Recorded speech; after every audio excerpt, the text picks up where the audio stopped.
Hi friends, good morning. నా పేరు Srikanth. Particular ఈ క్లాస్లో వచ్చేసి మనము ఈజ్ బ్లాంక్ డాక్స్ ఫంక్షన్ గురించి తెలుసుకుందాం.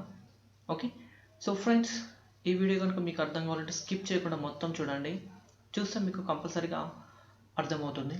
ఓకే, చూడండి. ఇప్పుడు నేను న్యూ కాలమ్ క్లిక్ చేసేస్తున్నాను. ఇక్కడ నాకు బ్లాంక్ వాల్యూ అనేది ఉన్నది. ఈజ్ బ్లాంక్ అనేది మనకి ఏ విధంగా ఉపయోగపడుతుంది అనుకున్నట్లయితే, ఎక్కడైతే బ్లాంక్ వాల్యూ అయితే ఉంటుందో అక్కడ ట్రూ అని చెప్పేసి అదర్వైజ్గా మనకు ఫాల్స్ డిస్ప్లే చేయడానికి అవకాశం ఉంటుంది.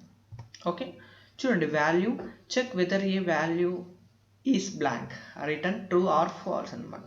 బ్లాంక్ ఉంటే ట్రూ డిస్ప్లే చేస్తుంది. బ్లాంక్ లైన్ కాడ ఏం చేస్తుందట, మరి మనకి ఇది ఫాల్స్ డిస్ప్లే చేసుకుంటూ పోతూ ఉంటుంది. ఇప్పుడు నాకు సేల్స్ అనేటివి ఉన్నాయి. ఎప్పుడైతే సేల్స్ యాడ్ చేసిస్తానో ఎక్కడైతే బ్లాంక్ వాల్యూ ఉందో అక్కడ ట్రూగా డిస్ప్లే చేస్తూ ఉంటుంది. అదర్వైజ్ మనకు ఫాల్స్ డిస్ప్లే చేసుకుంటూ పోతూ ఉంటుంది. అయితే మనం ఇప్పటికి చాలా ఫంక్షన్స్లో కూడా ట్రూ ఆర్ ఫాల్స్ మాత్రమే చెక్ చేసుకుంటూ వస్తూ ఉన్నాం. మరి మనకు రియల్ టైంలో కూడా ఈ ట్రూ ఆర్ ఫాల్స్ మనకి ఏ విధంగా ఉపయోగపడతాయండి, ఎందుకు ఉపయోగిస్తారన్నది క్లారిటీ కావాలా, అంతే కదా. అయితే ఇప్పుడు నేను ఏం చేస్తున్నాను అంటే ఒక చిన్న డాక్స్ క్వరీ అనేది ప్రిపేర్ చేస్తున్నాను. ఏంటిది? ఇఫ్ కండిషన్ గురించి కూడా మనం ఆల్రెడీ వీడియో చేసాము.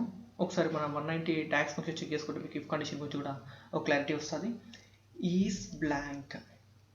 Okay, is blank. ఎందులో బ్లాంక్ వాల్యూస్? సేల్స్ అనే కాలంలో ఎక్కడైతే బ్లాంక్ వాల్యూ ఉంటుందో అక్కడ నాకు 0 పాస్ కావాలా. బ్లాంక్ వాల్యూ లేని కాడ ఏంటిది, మరి ఉన్న వాల్యూ డిస్ప్లే కావాలా.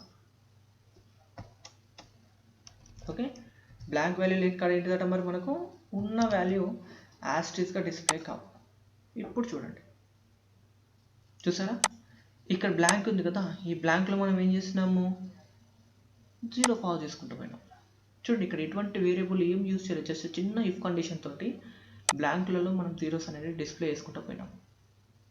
ఓకే, ఇలా మనము ఒక్కొక్క ఫంక్షన్ ఏంటంటే మనము థింక్ చేసుకుంటా, ఎంత థింక్ చేసేస్తే అంత నీట్గా మనం డాక్ క్వరీస్ అనేది రాయొచ్చు. ఇంకా వీటిలో ట్రిక్స్ కూడా చెప్తాను. ఓకే, సో నా వీడియో కనుక మీకు నచ్చినట్లయితే తప్పకుండా మన లక్ష్మీ స్కిల్కి సబ్స్క్రైబ్ అయ్యి మరిన్ని పవర్ బై క్లాసెస్ చేస్తూ పవర్ బై నేర్చుకోండి. Thank you friends, bye all.